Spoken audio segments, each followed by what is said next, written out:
Hallo, schön sind ihr da bei Handgelenk mal Pi. Ich bin Anne. Wir sind ja an unserem Wichteltüren-Journal dran und letztes Mal haben wir die Signaturen drin und unter anderem hat es da auch so herzige Häuschen drin. Und die haben wir zum Teil ein bisschen aneinander schneiden, weil sie dann zu lang waren und dann sind so einzelne Häuschen dabei rausgekommen, wo man noch in das Journal reinkleben kann, so irgendwie als Tag oder so, wo man etwas Herziges drunter stecken kann. Aber von denen habe ich jetzt natürlich nur 2, weil ich nur 2 abschneiden musste. Und jetzt habe ich gedacht, ich möchte doch noch ein paar Häuschen basteln, wo wir dann einfach so in das Journal kleben können.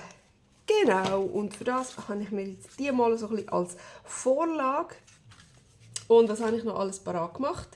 Ich habe einen Bleistift natürlich zum Skizzieren. Dann habe ich hier ein bisschen Feinliner, weil ich das gerne möchte, dann schwarz zeichnen. Ich werde das nicht irgendwie ausschneiden oder ausstanzen oder so. Ich werde einfach alles zeichnen. Ich habe einen goldenen Schreiber, wo man auch so schöne Ornamente drauf zeichnen kann. Und ich habe auch noch meine Copic Alkoholmarker vorgenommen, um ein bisschen zu schattieren, allenfalls. Dann habe ich auch noch so einen Häuslistempel gefunden und ich wollte unbedingt wissen, ob man den mit dem Stay-Zone, der ist ja wasserfest, draufstempeln und mit Alkoholink ausmalen. Ob das dann auch alkoholfest ist oder nur wasserfest oder ob es verschmiert. Und sonst habe ich das Häuschen noch einfach so als Inspiration, wie man so ein Häuschen noch zeichnen könnte. Ja, das sind meine 3 Vorlagen. Irgendwie so. Vielleicht könnte ich da noch eins raussuchen als Vorlage. Ja, das sind schon alle so ein bisschen ähnlich. Da hat es noch Chemie, das hat auch Chemie.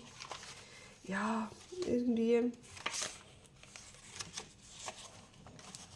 Es sieht schon alles so ein bisschen ähnlich aus, aber ja. Auf jeden Fall habe ich mir auch verschiedenes Papier vorbereitet. Und zwar habe ich hier mal ein dickes Zeichnungspapier. Genau, und dann habe ich hier ein Kopierpapier, ein dünnes, um ein bisschen zuerst drauf zu üben. Und dann habe ich mir noch so ein ganzes glattes, dickes Papier genommen. Das ist für die Alkoholmarker. Genau, auf so glattem Papier, ich kann jetzt nicht mehr sagen, welche Marke das ist. Ich glaube fast sogar, es ist vom Lachenmeier irgendeine so eine Sorte Papier, so eine Eigenmarke Papier, keine Ahnung mehr. Oder ich habe es irgendwo bestellt. Ich weiß es nicht, es ist auf jeden Fall ein spezielles Markerpapier, das nicht durchdrückt so, und das ganz glatte Oberfläche hat. Jetzt wollen wir aber zuerst mal ein bisschen üben. Genau, und wie man so an diesem Häuschen sieht, das finde ich ein super gutes Beispiel, das ist ja auch komplett schief und so. Und es sieht trotzdem hat es mega Charme. Sieht total cool aus. Ich glaube, ich habe den Stempel aus dem Systrene Grene einmal schon mal vor ein paar Jahren oder so. Ich glaube, der Flying Tiger hatte mal ziemlich grosse von diesen Stempeln mit solchen Häuschen. Und ich habe die leider nicht gekauft. Es hat mich so gelustet und dann habe ich gedacht, nein, komm, das brauchst du jetzt nicht. Irgendwo habe ich mal grosse von diesen Stempeln gesehen. Mehrere, und dann ist ja so beschrieben, wie man so eine ganze Landschaft bauen kann. Ach, es wäre so herzig gewesen. Tja, Pech, jetzt zeichnen wir uns die halt selber. Und ich wollte sie auch ein bisschen grösser machen, vielleicht sogar ein bisschen grösser als die. Ja gut, dann sind sie vielleicht nicht mehr so herzig. Ich weiß es nicht. Ich fange auf jeden Fall einfach mal an, irgendwie. Ich glaube, ich mache mal eins mit einem spitzigen Dach. Ich glaube, gut wird es auch, wenn die Ecken nicht ganz spitzig sind, sondern so ein bisschen rundlich. Ja, keine Ahnung. Sind sie zwar auch nicht, he? Ich weiß auch nicht. Ich mache einfach mal etwas. Da mache ich jetzt das Dach gleich wie das da. Schnell schauen. Ja, ihr seht das, gell? Das ist da drauf. So. So. Und so. Gut. Genau. Oh, ist schon gerade ein bisschen fett. Aber so, wenn man es so rund macht, sieht es auch ein bisschen winterlicher aus, als wäre so Schnee drauf, oder? Könnte man doch da noch. So, so ist es richtig schneeig. He?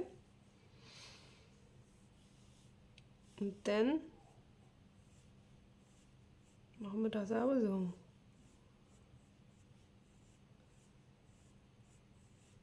Ui. So. Oh ja, herzig.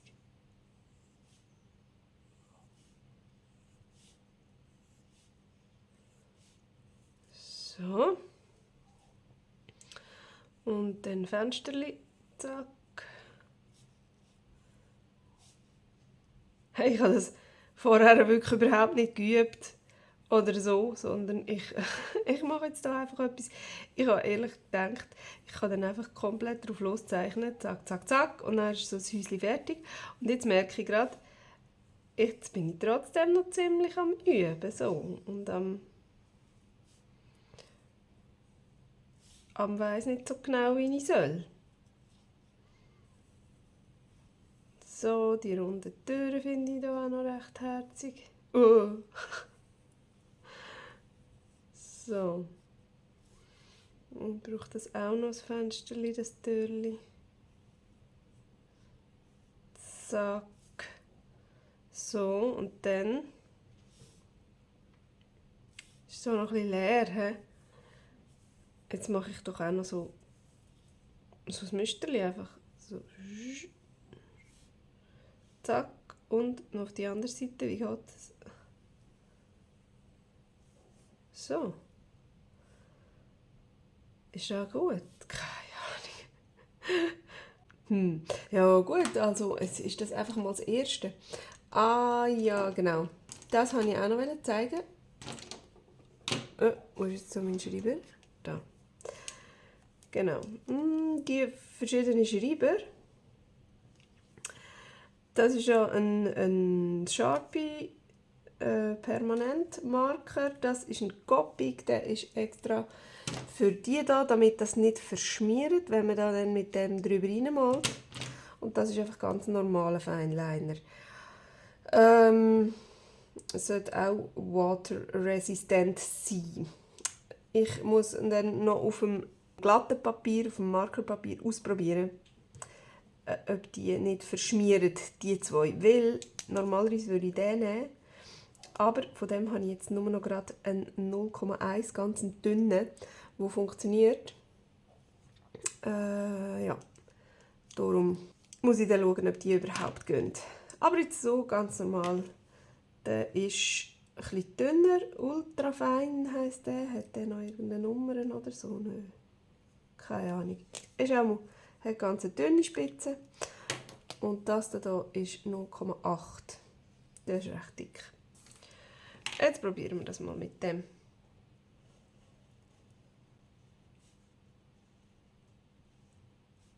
Ui. So. Ich weiss, eigentlich wäre es wichtig, dass man so zielstrebige Striche macht, wenn man dann mit denen hier arbeitet. Aber ja, zielstrebig ist bei mir manchmal eben auch dann ziemlich krumm. Aber ja, easy. Für das üben wir ja auch das erste Mal auf dem ganz normalen Papier. So, ist das ein hübsches Häuschen? Jetzt wollte ich da die Bleistiftlinie noch wegradieren. Ja, ich weiss, es hat seine besten Zeiten hinter sich, aber hey, es ist ein Radiergummi.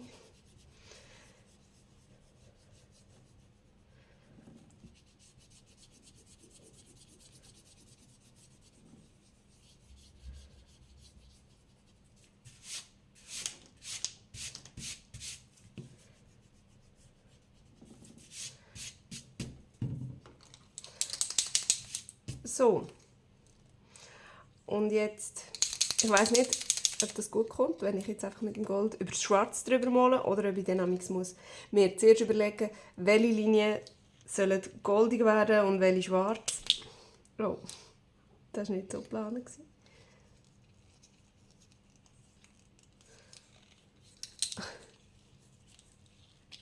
So schwer. Oh, so schwer kann es nicht sein. Aber was zum...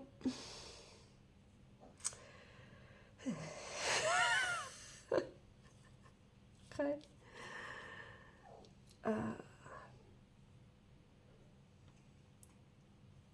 So. Jetzt aber.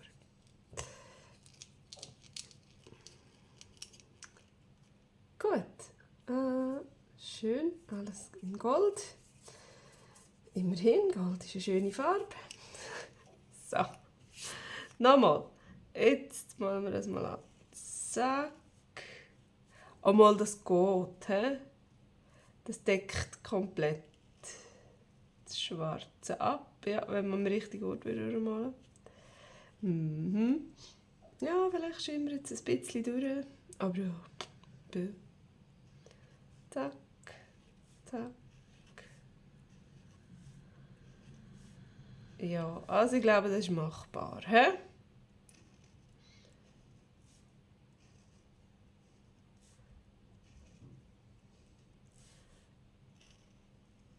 So.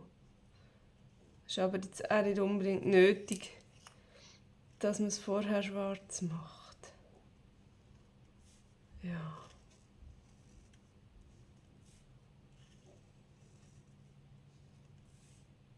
Türen auch? Ja, komm hin. Zack. Ich könnte das ganze Häuschen goldig machen. Nein. So.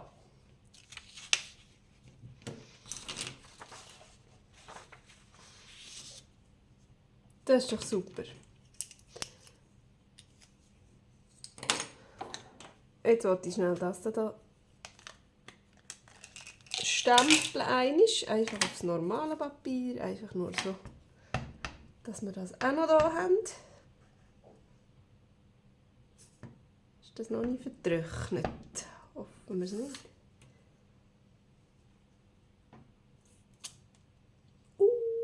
Herzig. Das ist ein bisschen ein Unterschied. Das dunkelt mir jetzt auch ein bisschen zu gross. Ja. Aber dann müsste man einen kleinen feineren Goldschreiber haben. Weißt du was, jetzt probieren wir das schnell mit dem, wenn wir das schon in den Fingern haben. Ich weiss, das ist jetzt wieder mal komplett chaotisch. Alles ein bisschen durcheinander gemacht. Aber ja noch. So. Kein roter Faden, mein Video. So. Oh, ist das Häuschen herzig.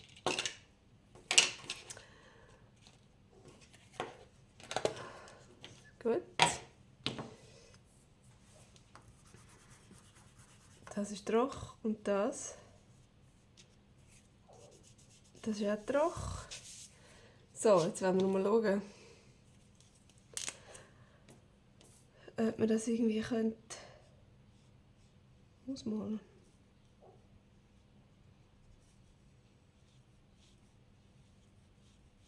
Mal jetzt extra ein bisschen über das Zeug drüber. Um zu schauen, ob es schmiert. Ja. Super.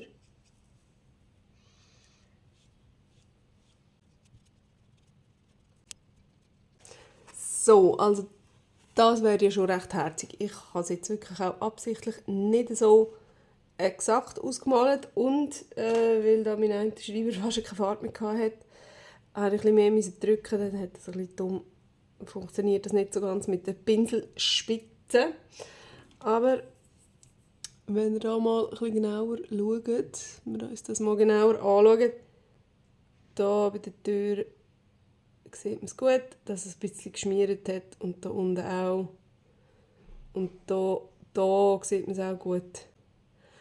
Also, wenn man ganz vorsichtig malt, sollte es eigentlich gehen. Und bei so kleinen Motiven, wo es ja eh alles ein bisschen verschwindet, ist es nicht so schlimm. Ich würde sagen, ich zeichne jetzt hier noch ein bisschen etwas, irgendwie noch etwas Feines. Das ist jetzt gerade ein bisschen sehr grob geworden. Irgendeine so eine Mischung da zwischen all dem sollte ich doch irgendwie herbekommen, dass das noch cool aussieht. Ich probiere einfach noch ein paar.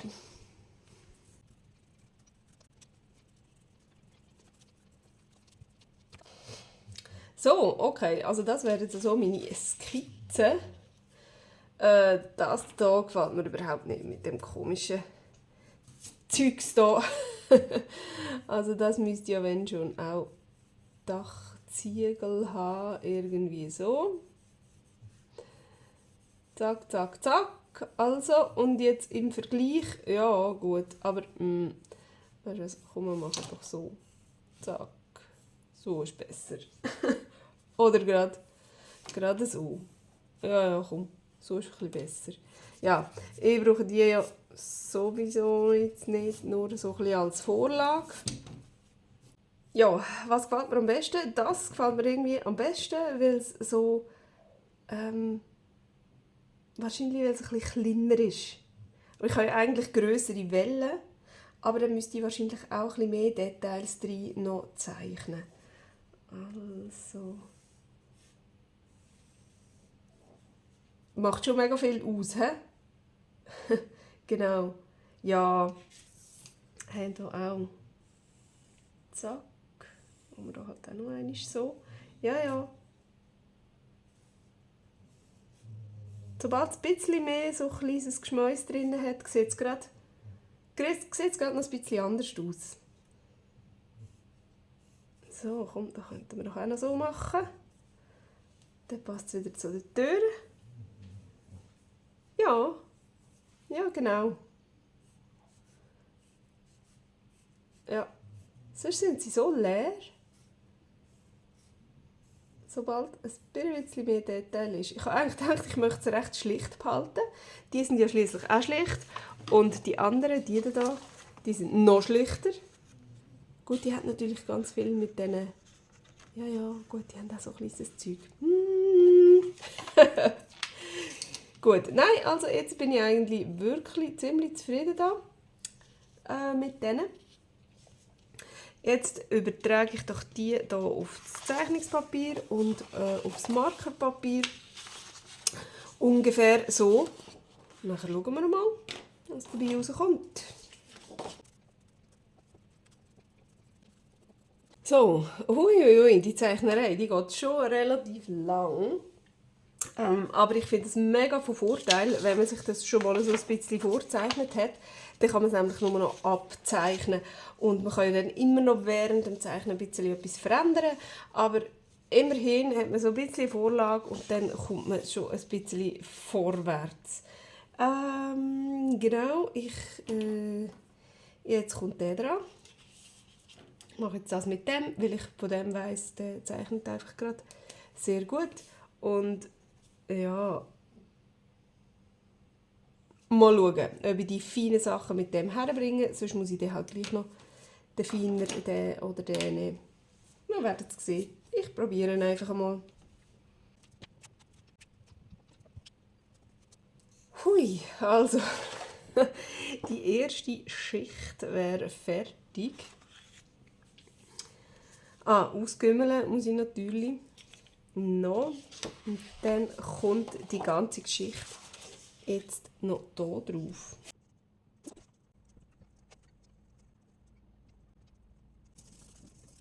So, hui, das dauert einfach schon wahnsinnig lang.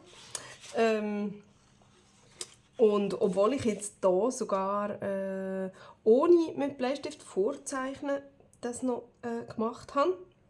Ja, mich denkt, ich bin da viel verwackelter. Vielleicht habt ihr es gesehen, bei dem hier, wo ich einfach nur nachzeichnen konnte auf dem Bleistift, konnte ich das Papier etwa mal drehen, damit ich mir geht so Striche machen gegen oben viel besser, als jetzt irgendwie gegenüber oder so viereckig.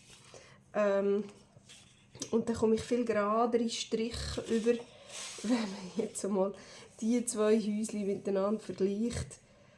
Da sind die Striche viel gerader. Klar habe ich da auch mal eine kleine Welle drin, aber ja, irgendwie dunkt es mir, ist es insgesamt alles ein bisschen gerader geworden. Oder da auch, wenn ich das natürlich mit Bleistiften so vorzeichne, dann kann ich dann da noch ein bisschen korrigieren, wenn ich mit dem Schwarz drüber reingehe, dass das nicht so schräg ist. Aber hey, ich finde, jedes Häuschen hat seinen Charme.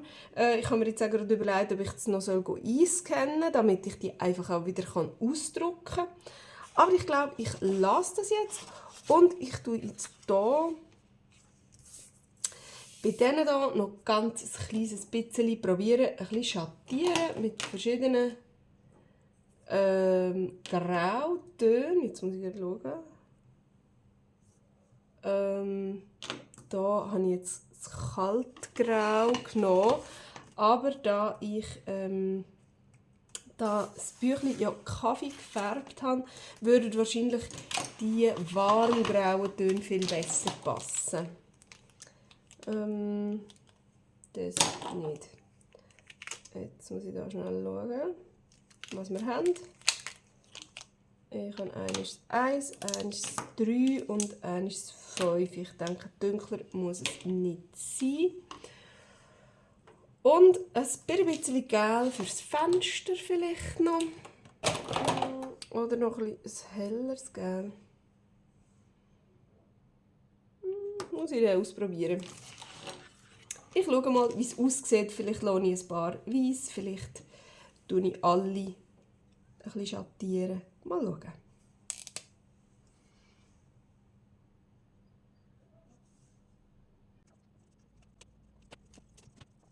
So, voilà. Hey, ich finde die mega hübsch. Die gefällt mir super. Aber mir gefallen auch die weißen.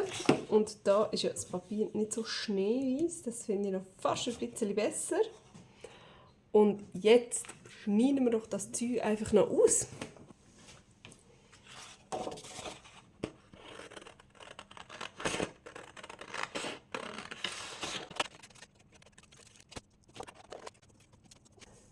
Hey, die sind ja alle wahnsinnig herzig rausgekommen.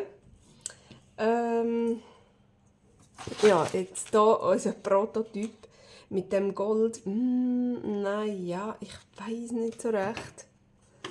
Wenn ich das jetzt da vergleiche mit diesen Häuschen.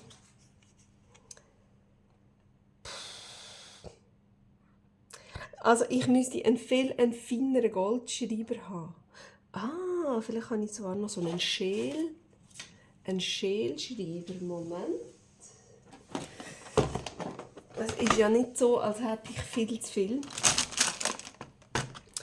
Und wenn man dann mal etwas suchen würde, findet man nichts. So, also wir haben glitzeriges Gelb.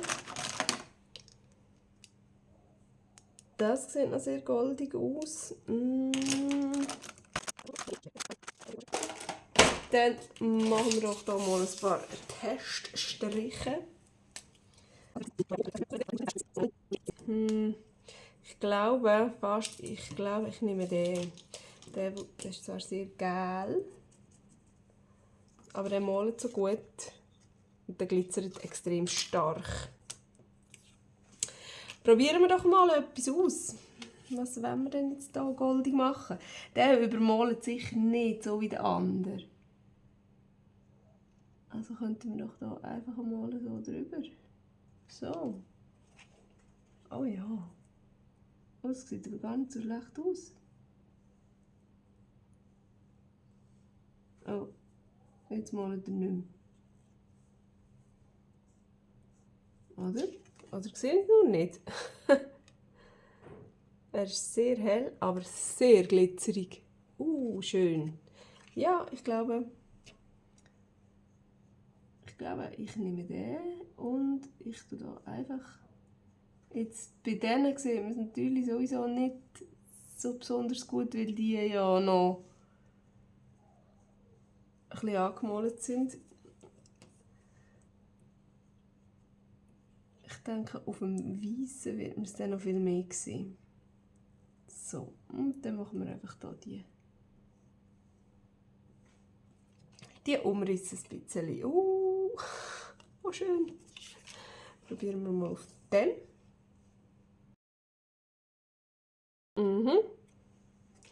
Genau, was man natürlich auch ausprobieren kann, ist die Fenster ausmalen.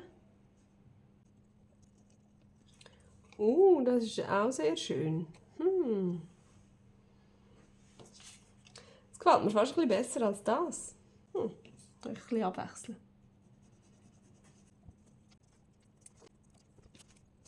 So, voilà, hey, da sind unsere Häuschen und ich finde, die sind extrem herzig rausgekommen. Ich finde auch das Gold oder Gel, Glitzergel, finde ich total schnussig.